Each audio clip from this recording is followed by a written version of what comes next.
Cristo. Capítulo 7. O teste da obediência. Se alguém está em Cristo, é nova criatura. As coisas antigas já passaram, e eis que se fizeram novas.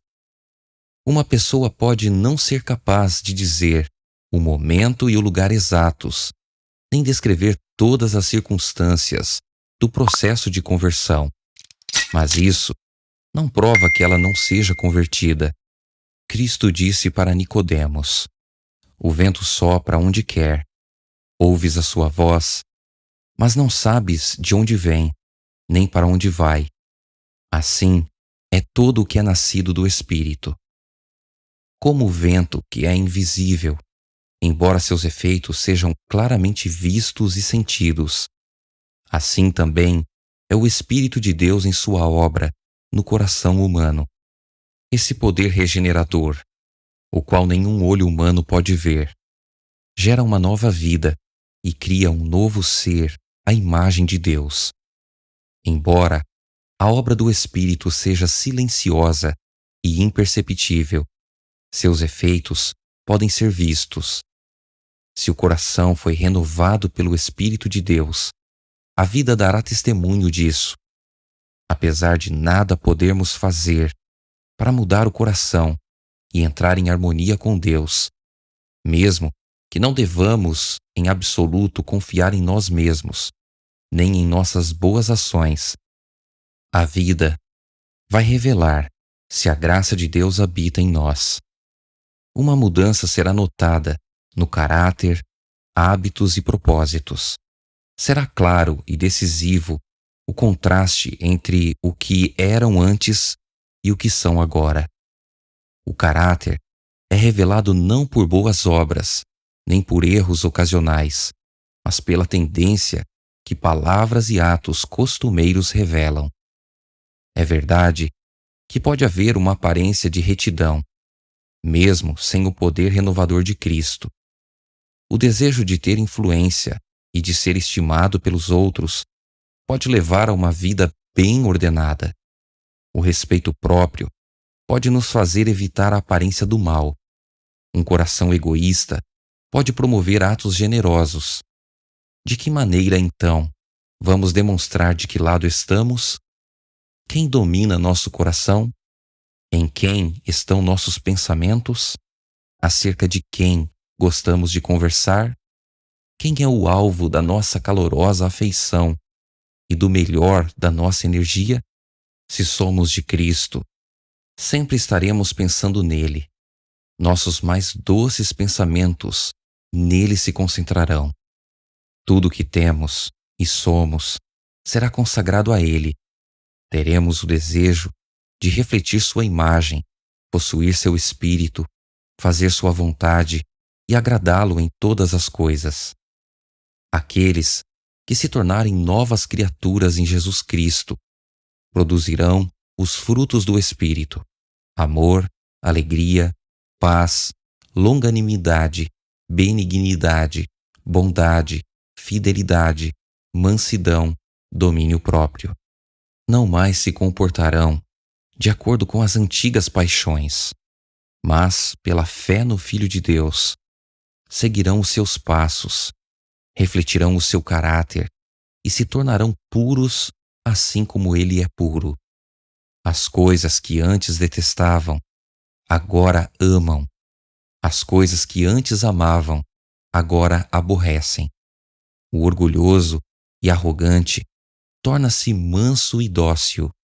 O vaidoso e altivo torna-se humilde e modesto.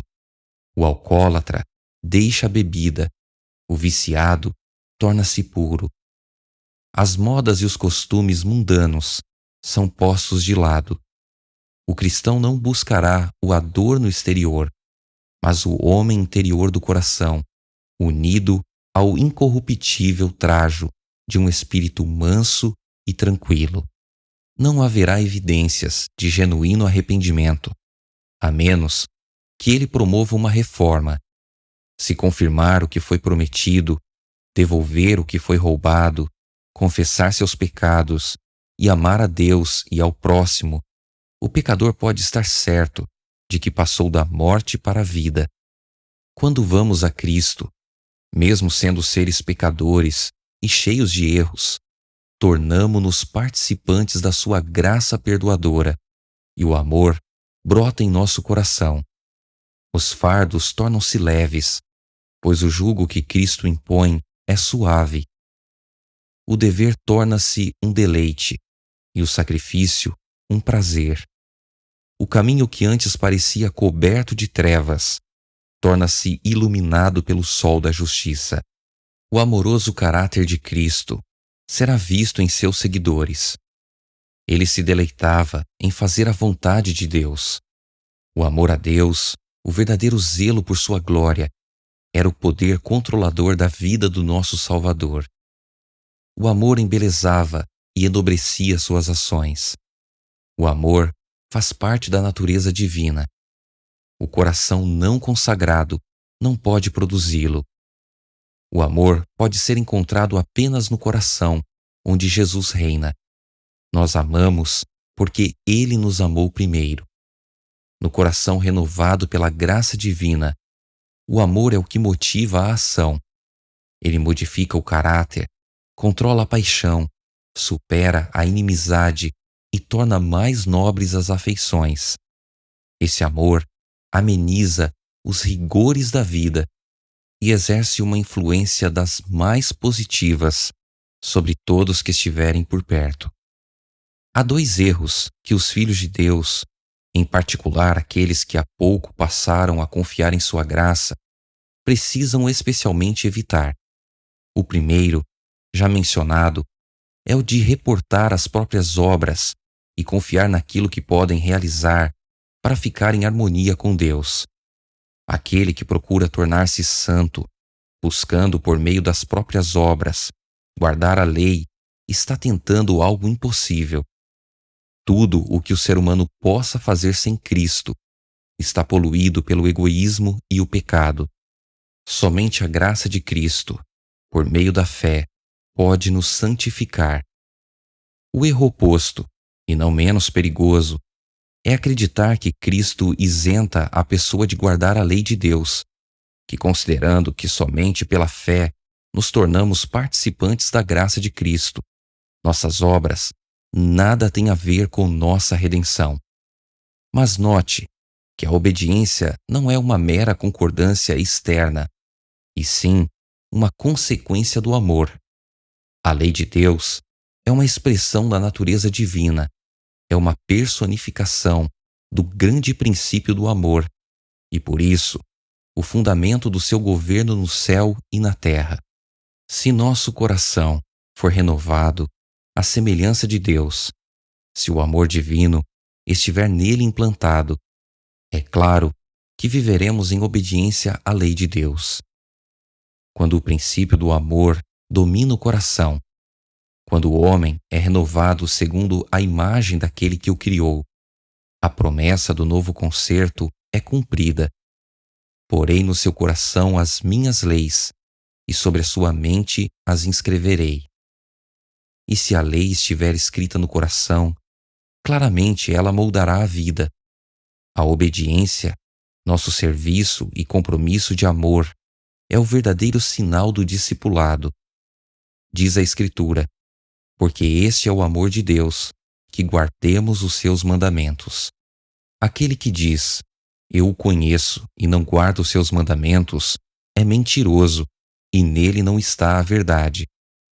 Em vez de dispensar as pessoas da obediência, é a fé, e somente a fé, que nos faz participantes da graça de Cristo, capacitando-nos a obedecer. Não ganhamos a salvação por nossa obediência, pois a salvação é um dom gratuito de Deus que recebemos pela fé. Mas a obediência é o fruto da fé. Sabeis que também ele se manifestou para tirar os pecados, e nele não existe pecado. Todo aquele que permanece nele não vive pecando. Todo aquele que vive pecando não o viu, nem o conheceu. Aqui está a verdadeira prova. Se estivermos em Cristo, se o amor de Deus habitar em nós, nossos sentimentos, pensamentos, propósitos e ações estarão em harmonia com a vontade de Deus, expressa nos preceitos de sua santa lei. Filhinhos, não vos deixeis enganar por ninguém. Aquele que pratica a justiça é justo, assim como ele é justo. A justiça está definida pelo padrão da santa lei de Deus, como está expressa nos 10 preceitos dados no Sinai. A suposta fé em Cristo, que leva a pessoa a se esquivar da obrigação de obedecer a Deus, não é fé, mas presunção. Pela graça sois salvos, mediante a fé. Entretanto, a fé, se não tiver obras por si só, está morta. Jesus Cristo disse acerca de si mesmo, antes de vir à terra: agrada-me fazer a tua vontade, ó Deus meu. Dentro do meu coração está a tua lei. E antes de subir ao céu, ele declarou: tenho guardado os mandamentos de meu Pai, e no seu amor permaneço. Diz a Escritura: sabemos que o temos conhecido por isto, se guardamos os seus mandamentos. Aquele que diz que permanece nele, esse deve também andar assim como ele andou, pois que também Cristo sofreu em vosso lugar, deixando-vos exemplo para seguirdes os seus passos. A condição para a vida eterna ainda é a mesma que sempre foi: perfeita obediência à lei de Deus, perfeita justiça, exatamente como era no paraíso antes da queda de nossos primeiros pais. Se a vida eterna nos fosse concedida sob qualquer condição inferior a essa, a felicidade de todo o universo estaria correndo perigo. Estaria aberto o caminho para que o pecado com toda a sua miséria se perpetuasse. Antes da queda, Adão podia apresentar um caráter justo, mediante a obediência à lei de Deus. Mas ele fracassou, e por causa do seu pecado, nossa natureza se acha decaída e não podemos, por nós mesmos, alcançar a justiça. Pelo fato de sermos pecadores, profanos, somos incapazes de obedecer perfeitamente à santa lei.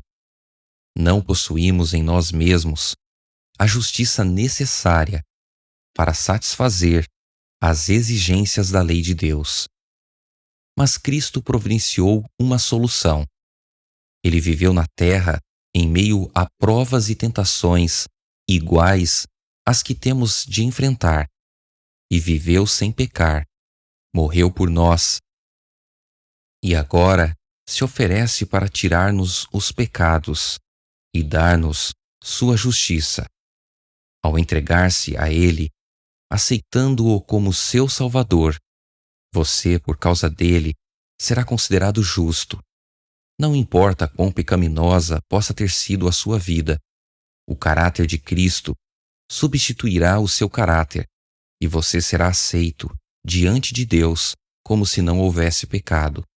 Além de tudo isso, Cristo transformará o seu coração, e ali, pela fé, ele vai habitar. Por meio da fé e de uma contínua submissão de sua vontade a ele, você deve manter essa ligação com Cristo. Assim fazendo, ele operará em você o querer e o fazer, segundo a sua vontade. Você poderá dizer: esse viver que agora tenho na carne, vivo pela fé no Filho de Deus, que me amou e a si mesmo se entregou por mim. Assim disse Jesus aos seus discípulos: não sois vós os que falais, mas o Espírito de vosso Pai é quem fala em vós. Assim, através de Cristo, você manifestará o mesmo Espírito e as mesmas boas obras, obras de justiça e obediência. Portanto, nada temos pelo que nos vangloriar, nenhum motivo para exaltação própria. Nossa única razão para a esperança está na justiça de Cristo, que nos é imputada como resultado da obra do Espírito Santo, o qual atua em nós e por nosso intermédio. Quando falamos em fé, devemos ter em mente que existe uma distinção. Existe uma espécie de crença que é totalmente diferente da fé.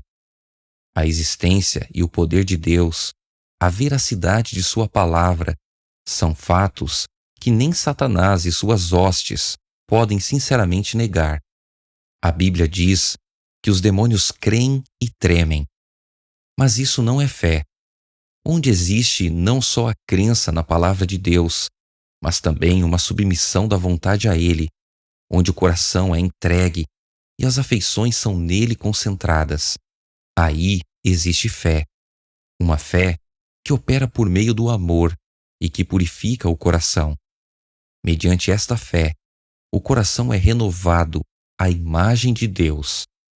E o coração, que em seu estado não regenerado, não se submete à lei de Deus, nem o consegue, agora alegra-se nos seus santos preceitos e exclama como salmista: quanto amo a tua lei! É a minha meditação todo o dia. E a justiça da lei se cumpre em nós, que não andamos segundo a carne, mas segundo o Espírito. Aos que já conheceram o poder perdoador de Cristo e que realmente desejam ser filhos de Deus, mas percebem que seu caráter é imperfeito, sua vida cheia de faltas, e chegam a duvidar se o seu coração já foi renovado pelo Espírito Santo. Gostaria de dizer para esses que não recuem em desespero. Muitas vezes teremos que nos prostrar e chorar aos pés de Jesus por causa de nossas faltas e erros. Mas não devemos desanimar. Mesmo se formos vencidos pelo inimigo, não seremos rejeitados nem abandonados por Deus, não. Cristo está à destra de Deus, também intercedendo por nós. Diz o amado João: estas coisas vos escrevo para que não pequeis. Se todavia alguém pecar, temos advogado junto ao Pai, Jesus Cristo, o justo. E não nos esqueçamos das palavras de Cristo: o próprio Pai vos ama. Ele deseja atraí-lo para si, para que você possa ver sua própria pureza e santidade refletidas em você. E se você se entregar, aquele que começou em você a boa obra há de continuá-la até o dia de Jesus Cristo. Ore com mais fervor, creia mais plenamente. Deixemos de confiar em nossa própria força e passemos a confiar no poder do nosso Redentor. Então, louvaremos aquele que é o vigor da nossa face.